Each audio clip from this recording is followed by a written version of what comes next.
Aujourd'hui, pour le débat engagé, Christophe de Beukelaar reçoit Faustine Fleuret, présidente et directrice générale de la DAN. On attaque directement avec la première question. Pouvez-vous expliquer pourquoi il est important que les Belges et les Européens s'intéressent à la blockchain? Alors l'innovation blockchain et cryptoactive va en fait révolutionner l'ensemble du quotidien des citoyens de demain et remettre beaucoup de principes sur la table, à savoir passer par des intermédiaires, la propriété de ses avoirs dans l'espace numérique, toutes ces choses considérées comme acquises ou normales que la blockchain et les cryptoactifs viennent en fait totalement réinterroger. Et ça pas seulement dans la finance, parce que c'est vrai que l'on parle énormément des cas d'usage financiers, l'investissement, la spéculation, effectivement c'est un cas d'usage des cryptoactifs, mais en réalité que ce soit les réseaux sociaux, l'art, le divertissement, le sport, il y a énormément de segments économiques et d'impacts différents sur le quotidien des citoyens qui sont touchés par la révolution blockchain et des cryptoactifs. Oui, bah, moi je suis assez d'accord avec ça. Je pense que ce qu'il faut comprendre, c'est que la blockchain, c'est une manière nouvelle de transmettre de l'information qui se fait sans intermédiaire. Et donc ça révolutionne en fait tous les secteurs d'activité où il y a des intermédiaires qui prennent beaucoup de place. L'exemple le plus frappant, c'est la finance, puisque quand je veux envoyer un euro à Faustine, quand je fais un virement bancaire, il y a 14 intermédiaires, enfin 14, j'avais lu ça quelque part, c'était 14, je ne sais pas si c'est exactement 14, mais au moins 14 intermédiaires qui interviennent pour sécuriser, vérifier que Faustine, c'est bien son numéro de compte, qu'elle a bien autant d'argent sur son numéro de compte, que moi j'ai bien autant d'argent, que quand j'envoie un euro, etc. Que tout ça se passe en sécurité, eh bien il faut plus d'une dizaine d'intermédiaires. Et donc faire ça avec la blockchain, ça permet de révolutionner le monde financier de la banque, puisque le rôle de la banque est remis en question. Et donc ça va permettre de faire plein de choses de manière plus efficace, plus rapide, plus simple. Et donc c'est les banques, on parle beaucoup des notaires, des assurances, mais il y a plein d'autres secteurs qui vont être impactés. C'est très intéressant parce que encore plus que l'échange d'informations, finalement, c'est l'échange de la valeur qui va être totalement réincarné dans les cryptos et la blockchain. Pourquoi on avait besoin d'intermédiaires? C'est parce qu'auparavant, pour assurer la confiance dans la sécurisation de ses avoirs, dans les échanges, il nous fallait quelqu'un. Parce que c'était impossible, et encore plus dans le monde numérique, de pouvoir se reposer sur autre chose pour garantir que tout se passe bien. Et ce que vient révolutionner les technologies blockchain et les cryptos, c'est justement de pouvoir effectivement échanger de pair à pair et que cet échange de valeur soit possible sans personne. Parce que hier, on ne pouvait pas envoyer une PJ sans avoir toujours la copie de la pièce jointe chez soi. Aujourd'hui, si on envoie un bitcoin, on ne l'a plus. Et c'est exactement ça qui n'était pas possible auparavant. Donc c'est vrai que c'est pour ça qu'on parle beaucoup de l'internet de la valeur aujourd'hui, alors qu'on parlait de l'internet de l'information avant, et que c'est vraiment cette désintermédiation et cette décentralisation qui vient tout reconstruire aujourd'hui. Ouais, j'aime beaucoup l'exemple que tu viens de prendre. Quand on envoie un email à quelqu'un, aujourd'hui, sur Internet classique, le Web 2 comme on l'appelle, on envoie un mail, on l'a toujours sur son ordinateur. La personne le reçoit bien, mais on l'a toujours. Du coup, on crée en fait une copie, on transmet l'information par copie. Tandis que le Web 3, c'est justement envoyer de l'information sans que je le garde sur mon propre ordinateur. Bah, du coup, ça ouvre la voie à échanger de la valeur. Puisque si je peux tout copier indéfiniment, ben, l'information n'a pas de valeur. Tandis que si je peux m'assurer que je ne l'ai plus chez moi, ça permet d'envoyer de la valeur. Donc c'est un changement capital. Pensez-vous qu'il est déjà trop tard pour l'Europe? L'Europe s'est saisie de l'innovation crypto et blockchain d'une façon assez classique, à savoir comment est-ce qu'on l'encadre, effectivement. Donc de ce point de vue-là, on n'est absolument pas en retard dans les réflexions, voire on les impulse dans d'autres grandes régions du monde. Là où on peut être en retard, par exemple, c'est au niveau du développement des plus grands champions d'aujourd'hui du secteur crypto, où ce ne sont pas des acteurs européens, mais ce sont principalement des acteurs américains et asiatiques. Pourquoi? Parce qu'il y a encore une certaine incompréhension dans le potentiel de cette innovation et la nécessité que les champions de demain de ce secteur soient des champions européens pour notre souveraineté numérique et notre souveraineté monétaire. Tant que ça ne sera pas totalement intégré et compris, forcément on aura des réflexions réglementaires qui vont basculer beaucoup du côté, et c'est normal, de la protection de l'utilisateur, du côté de la lutte contre le blanchiment, mais cet équilibre, ce sera plutôt un déséquilibre par rapport à encourager l'innovation et assurer la compétitivité des acteurs européens de demain. Donc il nous faut absolument cette compréhension pour que les débats réglementaires se passent bien, puisque c'est par là que l'Europe a choisi de se saisir de l'innovation. On pourra parler aussi de l'euro numérique, qui est un autre sujet par lequel l'Europe regarde aujourd'hui l'innovation blockchain et crypto. Donc est-ce que c'est trop tard? Non, l'innovation est très jeune, Bitcoin c'est 2008-2009, on est sur une industrie qui mature encore. Par contre, on a déjà pris du retard par rapport à d'autres grandes régions du monde. Et la question, c'est en fait, est-ce qu'on veut réglementer pour être sûr de ne pas avoir de problème, mais du coup empêcher l'innovation de s'installer chez nous, et donc empêcher les grands acteurs de se développer. C'est un peu ce qu'on a fait avec Internet, avec tous les grands qui se sont développés principalement aux États-Unis, avec les fameux GAFAM aujourd'hui qui en fait font la loi même en Europe. On a très difficile à les réglementer puisque tout est décentralisé, c'est pas simple. Ou bien est-ce qu'on veut laisser un peu d'espace à l'innovation en contrôlant, évidemment, en étant... c'est ce qu'ils font au Royaume-Uni, c'est ce fameux sandbox qu'ils ont créé, où ils permettent aux entreprises d'innover, de tenter des nouvelles choses qui ne sont pas toujours en accord avec la législation actuelle, où il y a la législation qui n'existe pas encore, avec les régulateurs qui sont aux côtés des entreprises et qui regardent de très près ce qui se passe pour pouvoir réglementer petit à petit, mais après qu'on ait fait des tests en grandeur nature avec la nouvelle technologie. Et donc je pense qu'on doit plutôt travailler de cette manière-là que de réglementer dès le début de manière très stricte, parce qu'en fait, le grand truc avec le blockchain, c'est qu'on ne connaît pas encore la technologie, on ne sait pas encore ce que la technologie va pouvoir apporter dans 5, 10, 15, 20 ans. L'innovation est en train de se faire maintenant, et donc on doit pouvoir laisser voir les usages se développer avant de réglementer. Et c'est pour ça qu'une approche réglementaire qui se voudrait inspirée de la réglementation financière, comme ça a été le point de départ finalement en Europe, présente deux écueils. D'une part, parce qu'effectivement la maturité du secteur crypto en Europe, même dans le monde, du fait de la jeunesse de l'innovation, n'est pas du tout celle de l'industrie financière. Donc imposer des règles, par exemple, on va dire prudentielles, de fonds propres, de mise en place de systèmes, ça a un impact très très important pour des TPE et des PME qui sont aujourd'hui le terreau principal de l'innovation en Europe. Donc la maturité de l'industrie n'est absolument pas la même, tout autant que le fonctionnement des marchés de crypto-actifs n'est pas celui des marchés d'instruments financiers. Et ce qui est certainement dommage et qu'il faut qu'on encourage, puisque alors principalement la réglementation MiCA qui va concerner les marchés de crypto-actifs, mais d'autres textes, on a commencé, mais il y a encore d'autres choses à venir pour la construire. Il faut absolument se reposer sur les opportunités technologiques de ces marchés et du fonctionnement des blockchains pour que ce soit une réglementation bien plus efficace par là même et optimisée, et qui du coup permettra aux acteurs de bien se développer. Faustine, est-ce que tu peux nous expliquer comment la France s'est saisie du sujet crypto ? Alors la France s'est aussi saisie du sujet crypto via la réglementation. Ça fait un petit peu plus de 3 ans que la France dispose d'un cadre réglementaire en place pour les marchés primaires et secondaires de cryptoactifs, donc principalement les plateformes d'échange en réalité. Pourquoi ? C'était à l'époque des ICO, les Initial Coin Offering, où les autorités de régulation financière françaises se sont intéressées en se demandant ça a l'air très intéressant, certes, mais il y a énormément d'arnaques. Comment est-ce qu'on va protéger l'utilisateur français ? Donc on a mis en place une réglementation qui s'est voulue inédite à l'époque parce qu'elle combinait des attributs obligatoires. Bon, à partir de là, une réglementation, c'est obligatoire, mais aussi des attributs optionnels. C'est-à-dire qu'il y a des éléments de la réglementation française où les acteurs n'ont pas l'obligation de s'y conformer pour pouvoir exercer en France. Et le pari des autorités qui était audacieux et que l'on a salué à l'époque, c'était de se dire que ça peut devenir un avantage comparatif dont les entreprises vont se saisir au fur et à mesure qu'elles vont pouvoir, parce qu'elles auront les capacités financières, les ressources, elles vont pouvoir se saisir et se dire je vais me mettre en réglementation en conformité de façon volontaire pour être plus compétitif que mon voisin. Donc c'était très très audacieux de la part de la France. La France a toujours conduit les travaux, et y compris ensuite au niveau européen, pour la structuration de l'industrie crypto, et en particulier sous présidence française du Conseil de l'Union européenne au premier semestre 2022. Ce qu'on peut noter, c'est qu'effectivement la réglementation européenne s'inspire énormément de ce qu'on a fait en France. Néanmoins, il n'y aura pas de composante optionnelle dans la réglementation européenne, donc on va revenir sur un schéma vraiment très classique. On a aussi beaucoup travaillé sur la fiscalité. Il y a un régime fiscal pour les opérations en cryptoactifs depuis aussi un petit peu plus de 3 ans, qui mérite d'être parfait évidemment. Et aujourd'hui, on a des messages relativement plus positifs qu'à un certain temps de la part du gouvernement français. Je note notamment l'interview du ministre Bruno Le Maire la semaine dernière, qui affirme sa volonté de faire de la France le hub crypto européen. Donc on est ravis de cette déclaration d'intention. On attend bien sûr les preuves d'amour ensuite. Oui, je pense que la Belgique, on devrait en tout cas s'inspirer du fait d'essayer d'être pionnier, parce que c'est une industrie naissante. Et donc, où est-ce qu'elle va s'implanter ? C'est là où elle sent un terreau favorable d'accueil et où les règles sont claires. Et donc, le problème de la Belgique, c'est qu'il y a encore très très peu, il y a une petite législation qui est entrée en vigueur il y a quelques mois, mais qui ne change pas, enfin voilà, qui change pas grand-chose. Je pense que, en fait, quand je pose des questions au ministre aujourd'hui, il nous renvoie tout le temps à Mika en disant non mais vous inquiétez pas, Mika arrive, donc on doit rien faire. Je pense que c'est une mauvaise approche. On aurait dû, là il commence à être tard, mais on aurait dû être beaucoup plus proactif pour pouvoir attirer quelques acteurs chez nous. Et je pense qu'au-delà de l'aspect crypto, il y a aussi, il y a par exemple les DAO.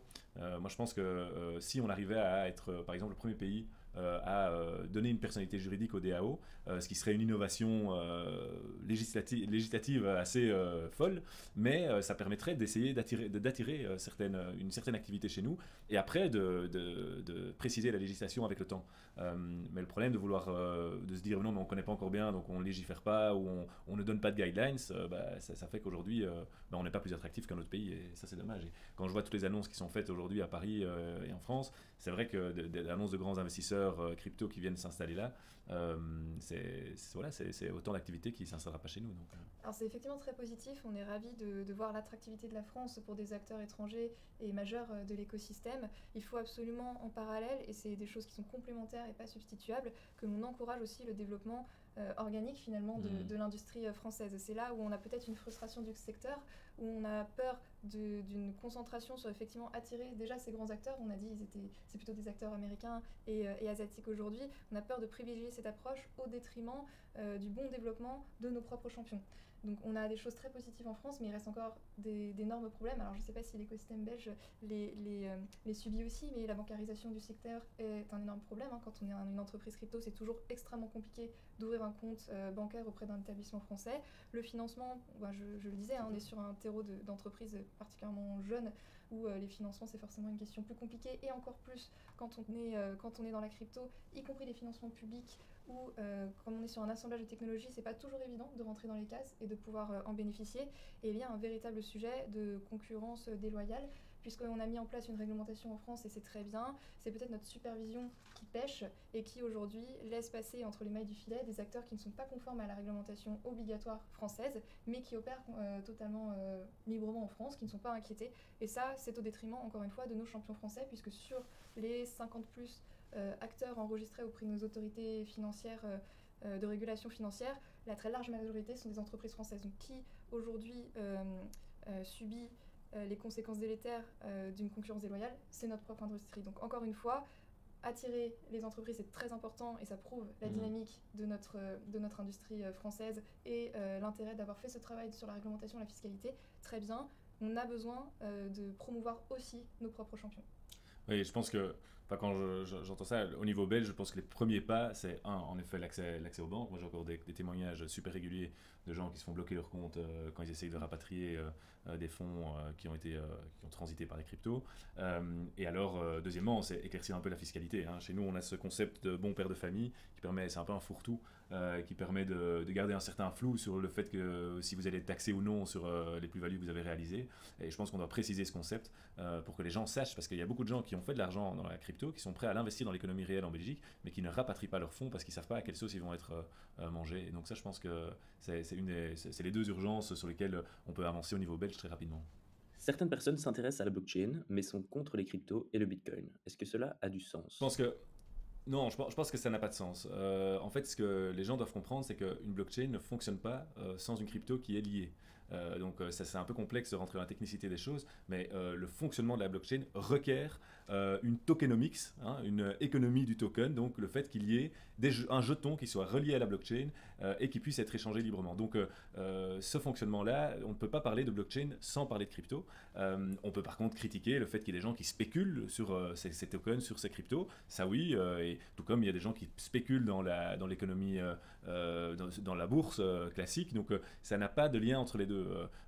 Mais donc il faut absolument, si on veut travailler sur la blockchain, on aura toujours une crypto qui y est liée, et l'homme, il y en a qui aiment spéculer, d'autres pas, et ça n'est pas, c'est pas là-dessus qu'on peut juger la blockchain, je pense. Non, totalement. En pratique, si on veut faire une transaction sur la blockchain, il va falloir payer des frais, et ces frais ils sont en crypto. Donc à un moment donné, de toute façon, on a besoin de manipuler des cryptoactifs. Et c'est vrai que ce qu'a apporté Bitcoin, c'est pas tant le concept de blockchain qui est beaucoup plus vieux, mais c'est la capacité d'aligner les incitations grâce à des cryptoactifs pour permettre de tenir un registre immuable, transparent, qui fonctionne tout seul grâce aux cryptoactifs. Donc je vous rejoins complètement. Parler de blockchain sans crypto, c'est un non-sens et il faut absolument comprendre que les cryptoactifs ne sont effectivement pas que des actifs spéculatifs, que ça peut être des choses extrêmement diverses. On parle beaucoup du Bitcoin puisque c'est le plus connu. Derrière, il y a eu plusieurs générations de cryptoactifs différents et qui revêtent aujourd'hui des finalités totalement hétérogènes. Le jeton de gouvernance, le jeton utilitaire, le stablecoin dont on parle beaucoup. Voilà, il y a vraiment une pluralité de cryptoactifs qui ont tous leur intérêt. Aujourd'hui, il y a des milliers de cryptoactifs, demain, il y en aura certainement moins, il y aura du tri qui sera fait, parce qu'il y a bien sûr, il ne faut pas le cacher, des opportunistes de l'innovation qui essayent d'en profiter, mais il faut absolument dédiaboliser Bitcoin et crypto, qui sont en fait au cœur des innovations de demain pour les citoyens. Et en fait, il faut voir la crypto comme l'incitant qui fait que la blockchain fonctionne et n'a pas besoin d'intermédiaire. Donc en fait, la crypto, ça incite tout le monde à avoir un comportement rationnel vis-à-vis de la blockchain et à ne pas tricher. Donc vous enlevez la crypto, la blockchain ne fonctionne plus. Donc il faut vraiment arrêter avec ce discours de dire oui à la blockchain mais non à la crypto. Tout simplement, intellectuellement, ça ne tient pas. En quoi le Bitcoin et la finance décentralisée constituent-ils une révolution dans la finance ?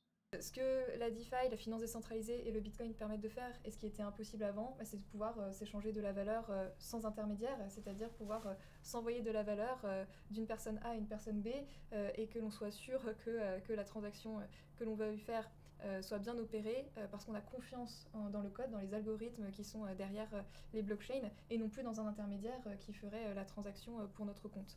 Donc ça veut dire beaucoup de choses, ça veut dire se réapproprier ces avoirs, ces actifs, là où aujourd'hui on les laisse auprès d'une banque, on a un compte auprès d'une banque, cette banque va conserver nos euros, c'est une plateforme qui va opérer des transactions, c'est la bourse qui va fonctionner. Ce que ça veut dire pour nous, c'est d'avoir son propre portefeuille et d'être responsable de ses avoirs dans le monde numérique. Ce qui a du très bon puisqu'on est effectivement propriétaire, là où il y a eu de nombreux exemples où on peut être interdit d'accéder à son compte bancaire et finalement on n'est pas tant propriétaire de ses avoirs que ça. Donc là, on a son portefeuille, on a ses avoirs, donc c'est une très bonne chose. C'est des responsabilités en face. Il faut absolument que le citoyen de demain soit éduqué à ce que ça veut dire de détenir son portefeuille. Ça veut dire que demain, s'il y a un souci, si on perd l'accès à son portefeuille, il n'y a pas de service après-vente parce qu'il n'y a pas un intermédiaire derrière. Mais c'est à nous de garantir que l'on sécurise bien et que l'on sait très bien conserver son portefeuille. De la même manière, ça veut dire demain pouvoir interagir dans le monde totalement décentralisé et ça va nécessiter certainement une éducation qui aujourd'hui n'existe pas. Donc c'est extrêmement important, mais pour, encore une fois, le bénéfice de la propriété de ses propres avoirs, l'inclusion bancaire et financière, parce que ce qu'un protocole, un algorithme ne fait pas, c'est être subjectif. Donc on peut avoir accès tant qu'il est possible de techniquement aller sur ces protocoles et si on respecte les conditions qui sont précodées, il n'y a plus d'intervention humaine, il n'y a plus de subjectivité, donc on va rétablir certainement des conditions d'accès beaucoup plus démocratiques à la banque et à la finance. Donc c'est toutes ces choses qui, avant ça, n'étaient pas possibles, avant Bitcoin, n'étaient pas possibles. Oui, et je pense qu'en fait, le vrai débat, c'est la liberté.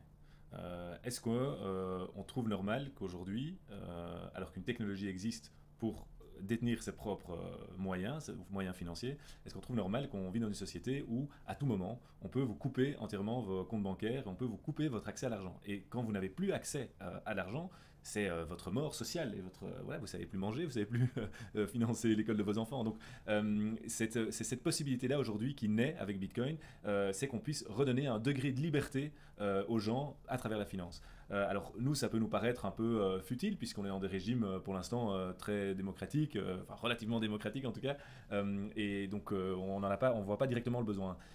Mais il y a ce fameux exemple des camionneurs au Canada où ces camionneurs faisaient grève pendant le Covid pour des raisons qui les regardent, ils faisaient grève et ils bloquaient les rues. Et à un moment donné, pour le gouvernement, voulait absolument pas changer de position et a commencé à couper les vivres de ces camionneurs qui ont pu alors, par un deuxième temps, avec l'aide de la population aussi, continuer à vivre et continuer leur action grâce au fait qu'ils sont financés par Bitcoin. Et donc, en fait, c'est cette question de quand vous n'êtes plus d'accord avec certaines choses, jusqu'à quel point est-ce que vous pouvez avoir une liberté de l'exprimer sans que des régimes, peut-être demain plus autoritaires, en Europe aussi, en Belgique aussi, puissent vous couper. Et c'est encore plus le cas avec l'euro numérique, dont on va parler dans une seconde, c'est qu'on va pouvoir très facilement couper l'accès à vos finances, à votre argent.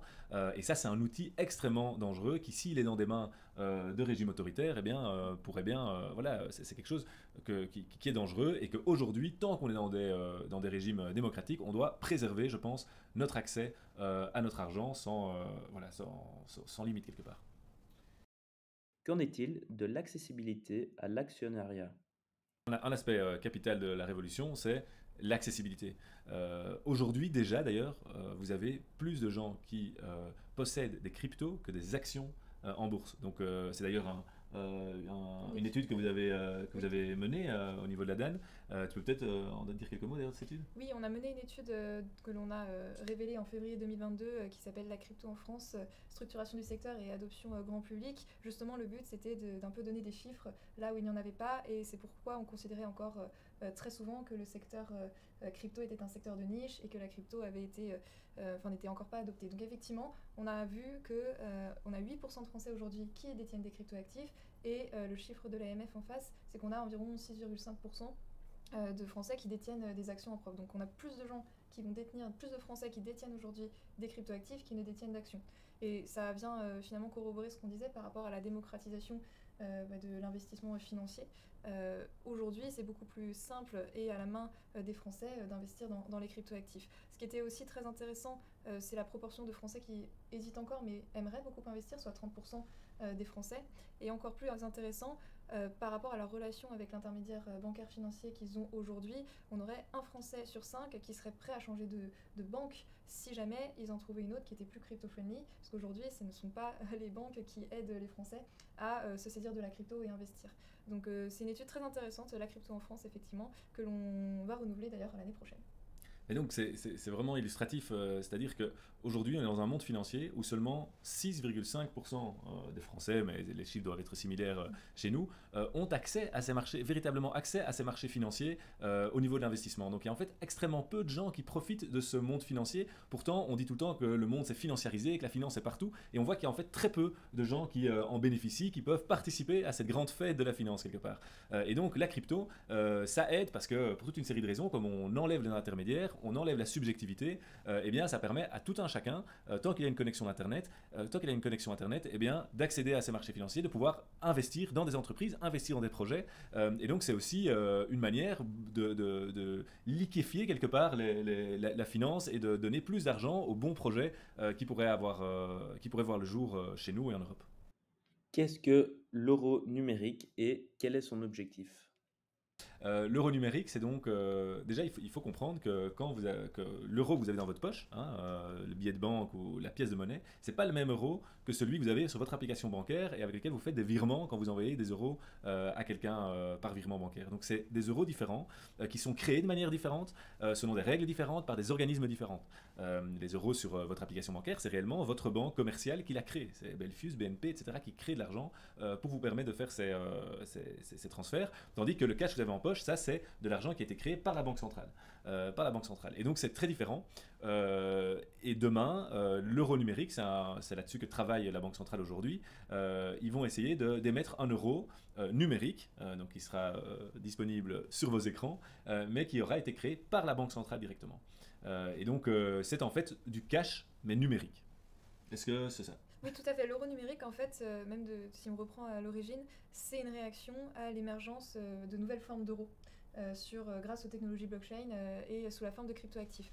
La première fois où les banques centrales du monde entier et donc la Banque centrale européenne se sont penchées sur le sujet, c'est au moment de l'annonce par Facebook de vouloir émettre sa propre monnaie finalement sous forme de cryptoactif qui s'appelait le Libra à l'époque, qui a changé de nom entre temps, qui est devenu le Diem et qui finalement n'est pas, puisque le projet a été abandonné. C'est vrai, ça fait extrêmement peur de voir un acteur de l'ampleur de Facebook pouvoir proposer une monnaie finalement. Et c'est pour ça que les banques centrales et les gouvernements d'ailleurs se sont intéressés au sujet et que à la fois la Banque de France dans un premier temps et maintenant la Banque centrale européenne se sont penchés sur un euro numérique. Donc un euro numérique qui serait effectivement une monnaie émise par la Banque centrale européenne sous format numérique. Donc on peut se demander d'ailleurs par rapport à la monnaie scripturale quelle est la différence, surtout qu'aujourd'hui le choix technologique n'est pas finalisé.